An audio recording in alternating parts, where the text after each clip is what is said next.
Hello guys, welcome back to my YouTube channel Quick Response. Guys, today we are going to continue the second part of digestion and absorption. So without wasting time, let's start. Guys, one more thing, I have a request from you all that if my videos are really beneficial for you, then please like and subscribe my channel because it motivates me to make further videos for you. Okay? So चलो start करते हैं. क्योंकि मैंने बताया था buccal cavity consist of a number of teeth and the muscular tongue. तो हमने teeth के बारे में प्रीवियस वीडियो में पढ़ लिया था. आज हम टंग के बारे में पढ़ेंगे. तो टंग क्या है? It is a freely movable muscular organ. Okay, it is present on the floor of oral cavity. ये ओरल कैविटी के फ्लोर पे प्रेजेंट होता है. Okay, now it consist of anterior part and posterior part. Anterior part क्या होता है? जब आप जीभ निकालते हो, that is anterior part. Posterior part निकाल नहीं सकते because posterior part is connected to the hyoid bone. ठीक है, and anterior part is free. ठीक है, हायोइड बोन कहाँ पर आप पढ़ोगे?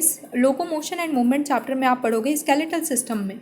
हायोइड बोन क्या होता है? It is a single U shaped bone जो कि प्रेजेंट होता है at the base of buccal cavity and it is included in the skull. Okay, now tongue has two surfaces जो हम देखते हैं अपने जीभ को. ठीक है, जहाँ से हम टेस्ट करते हैं, that is dorsal surface. Okay, और एंटीरियर वाला जो सरफेस है वो हम नहीं देख सकते, वो नीचे रहता है. अगर एंटीरियर देखना है तो जीभ को काटना पड़ेगा. ठीक है, तो it consist of two surface that is ventral and the dorsal.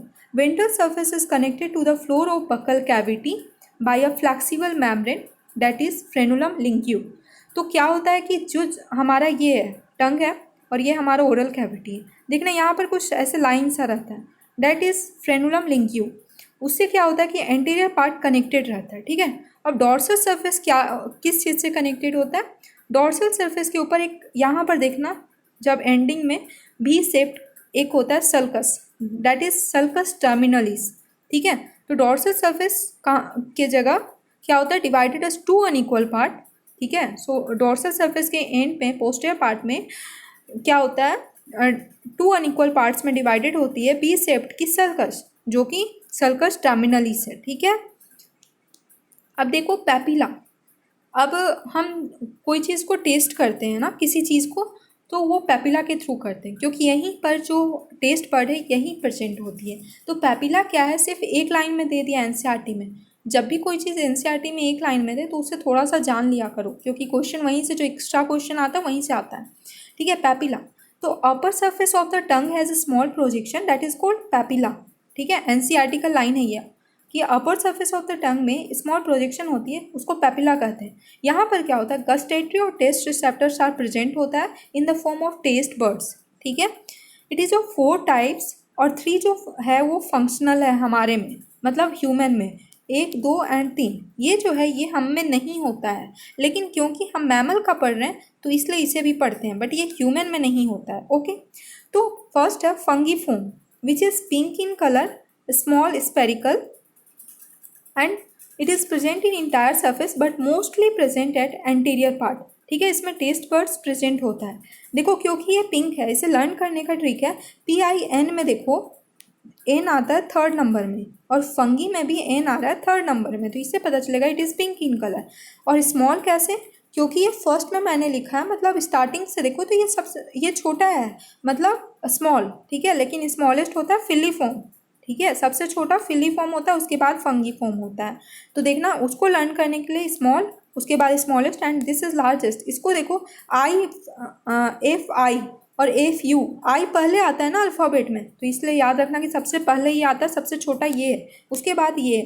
ठीक है, इट इज़ प्रेजेंट. ओके, सारा कुछ बता दिया मैंने. फिलीफॉर्म देखो, filiform it is also called conical papilla.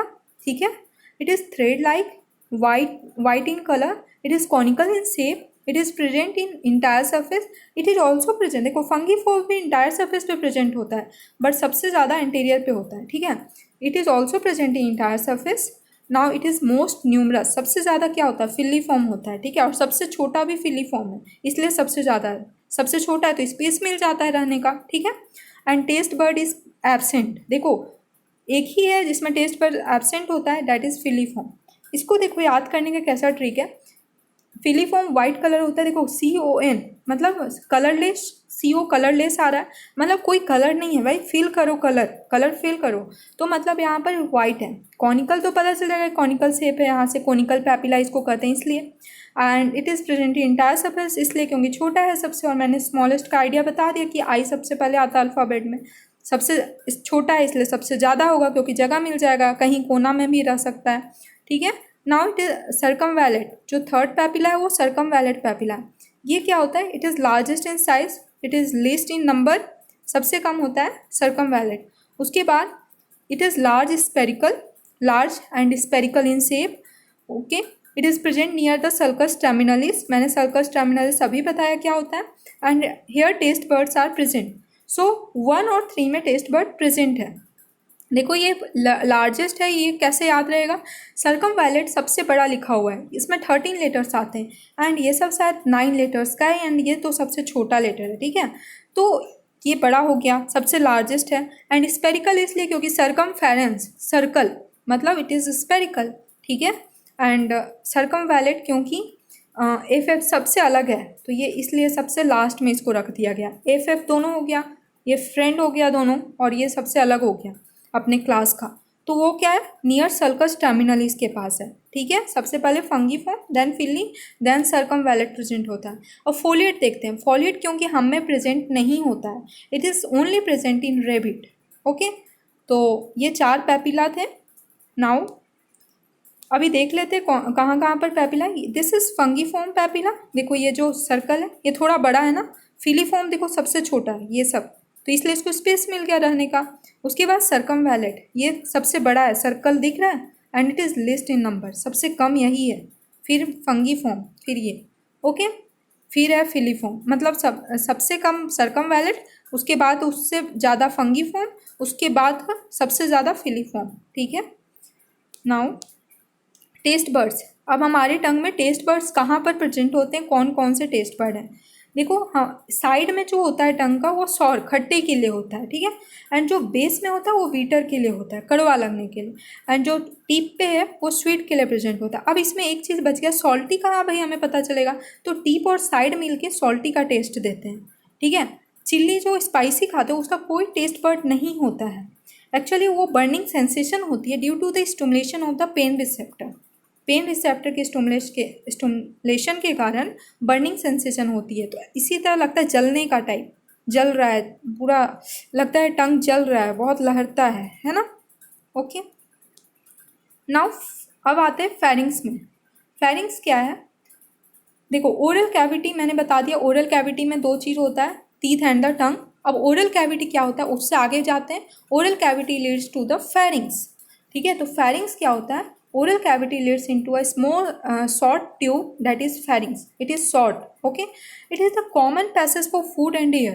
देखो pharynx तुम रेस्पिरेशन ब्रीथिंग वाले चैप्टर में भी पढ़ोगे, लेकिन रेस्पिरेटरी सिस्टम में भी pharynx को थोड़ा सा जिक्र किया गया है, और यहाँ भी क्योंकि it is a common passage for food as well as air, breathing करोगे रेस्पिरेशन में तो एयर में, और फूड, तो ये दोनों का काम, मतलब दोनों के लिए एक जगह से दोनों चीज़ जाता है, फूड भी और एयर भी। अब वहाँ से जाके डिवाइड हो जाता है, एयर वाले एयर में चला जाएगा लैरिंग्स में, और फूड चला जाएगा ईसोफेगस में, ठीक है।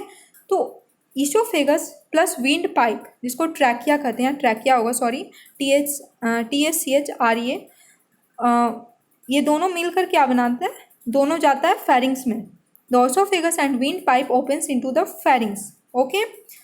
तो अब देखो क्या होता है, cartilaginous flap that is called epiglottis, एक कार्टिलेजिनस फ्लैप है, cartilaginous that is epiglottis which prevents the entry of food into the glottis, ये प्रिवेंट करता है फूड को ग्लोटिस में जाने से। और ग्लोटिस क्या है, लैरिंग्स का जो ओपनिंग होता है, लैरिंग्स that is called wind pipe, उसे कहते हैं ग्लोटिस। तो एपिग्लोटिस उसका एक कवर होता है, वो रोकता है फूड को अंदर जाने से, जब आप स्वैलो करते हो, ठीक है, जब आप फूड को निगलते हो तो यही रोकता है लैरिंग्स में जाने से, ठीक है। एपिग्लोटिस जो कि एक कार्टिलेजिनस फ्लैप है, कवर है। अब ये दिखाती हूँ मैं कहाँ पर ये है, देखो ये हो गया हायोइड बोन। अभी मैंने बताया टंग जो है वो डोर्सल पार्ट वो कनेक्टेड होता है हायोइड बोन से। देखो this is epiglottis and this is oropharynx, oropharynx से देखो फूड और एयर दोनों जा रहा है, यहाँ पर स्पेस देखो है ना, यहाँ पर स्पेस है, एयर भी जा रहा है, फूड भी जा रहा है। लेकिन यहाँ पर क्या होगा कि जब आप खाना खा रहे हो तो इधर भी जा सकता है ना खाना, इधर भी खाना आ सकता है, लेकिन नहीं आता क्योंकि एपिग्लोटिस उसे रोक देता है। एपिग्लोटिस एक कवर है जो कि ग्लोटिस को कवर कर देता है, ग्लोटिस को कवर कर देता है। वो ग्लोटिस क्या है, ओपनिंग ऑफ द लैरिंग्स, ठीक है, एंड इट इज़ ओशोफेगस। ईशोफेगस अब है। सो अब देखते हैं ईशोफेगस क्या होता है। नहीं, आगे टॉन्सिल्स देखते हैं। देखो टॉन्सिल्स एनसीईआरटी में नहीं, बट क्वेश्चन प्रीवियस में मैंने देखा है इसलिए मैं बता रही हूँ। Lymphoid tissue of pharynx is called tonsil, ठीक है। फेरिंक्स का जो लिम्फोइड टिश्यू है उसे टॉन्सिल कहते हैं। It includes nasopharyngeal, palatine, lingual and the tubal tonsil, ठीक है। नासोफेरिंजियल का ही नाम है फेरिंजियल और एडिनोइड्स भी, एंड पैलेटाइन का नाम है एक और फॉशियल। क्या होता है, ये जो चारों टॉन्सिल है ये अरेंज्ड होता है ring like manner, that is called Waldeyer's ring, ठीक है। अब इसको लर्न करने का ट्रिक है, देखो नाना पार्टिकल लेंगे तबला और तोड़ेंगे, ठीक है। नाना पार्टिकल लेंगे तबला और तोड़ेंगे। तो अब देखो नाना से हो गया नैसो, ठीक है। अब ये जो मैंने ऑरेंज से लाइन किया है इससे जो है ट्रिक पता चलता है, ठीक है। पीए से हो गया पैलेटाइन, एंड लेंगे मतलब देखो इसमें बहुत चीज़ें सेम हो रही है, लिंगुअल, एंड तबला में भी देखो बी आ रहा है, एल आ रहा है, ए आ रहा है, सब कुछ आ रहा है, तो ये हो गया ट्यूबल। तो ये आपको लर्न हो जाएगा। इसका ये दो नाम जो है या लर्न करो चाहे नहीं, इट्स योर विश। सो ये हो गया। एंड ये क्या होता है, रिंग लाइक मैनर में प्रेजेंट होता है, that is called Waldeyer's ring, ये लर्न रखना, ठीक है। ज़्यादा इससे क्वेश्चन नहीं आता, जो आएगा बता दी। एंड फिर अब क्या होता है, फेरिंग्स के बाद हम जाते हैं ईशोफेगस में। तो ईशोफेगस क्या है, it is thin long tube which extend posteriorly, ठीक है। ये नीचे की ओर जाता है, मतलब अब पोस्टीरियर जा रहा है, इंटीरियर आगे वाले को कहते हैं, ठीक है। Which extend posteriorly passing through the neck, thorax and diaphragm leads to stomach, ठीक है। स्टमक अभी मैं नहीं पढ़ा रही हूँ इसलिए मैंने छोड़ दिया। Leads to a J shaped structure that is called stomach. तो ये कहाँ कहाँ से क्रॉस होकर जाता है, नेक से, थोरेक्स से एंड डायफ्रागम से, और स्टमक में पहुँच जाता है। ये थीन है, लॉन्ग ट्यूब है, एक्सटेंड पोस्टीरियरली है। अब देखो इसका कुछ पॉइंट्स हैं इंपॉर्टेंट है जो कभी कभी क्वेश्चन में आ जाते हैं। इसमें क्या होता है, सेरोसा एब्सेंट होता है। सेरोसा क्या होता है अभी मैं बताऊंगी, हिस्टोलॉजी ऑफ एलिमेंट्री कैनाल, तो आपको पता चल जाएगा। लेकिन उसी में सेरोसा का ही पार्ट है ट्यूनिका एडवेंटिशिया, वो प्रेजेंट होता है। सेरोसा तो एब्सेंट होता है पर सेरोसा में ही आता है ट्यूनिका एडवेंटिशिया, वो प्रेजेंट होता है इसमें, ठीक है। एक्चुअली इसोफेगस में डाइजेशन नहीं होती है, ये तो आप जानते हो, बट क्यों नहीं होती है, बिकॉज डाइजेस्टिव ग्लैंड यहाँ एब्सेंट होता है। ये शायद एजम्पशन रीजन में आ जाए, okay. And only mucus secreting cells are present here. So यहाँ इसलिए डाइजेशन नहीं होता है, ग्लैंड नहीं प्रेजेंट होती है और सिर्फ म्यूकस सेक्रेटिंग सेल्स प्रेजेंट होते हैं। गाइज मैंने सब कुछ पढ़ा दिया, अब नेक्स्ट में हम स्टमक स्टार्ट करेंगे। तो गाइज अगर अच्छा लगा हो तो I have already told you in starting what you have to do, and also press the bell icon too so that you will be notified as soon as after uploading the video. Thank you.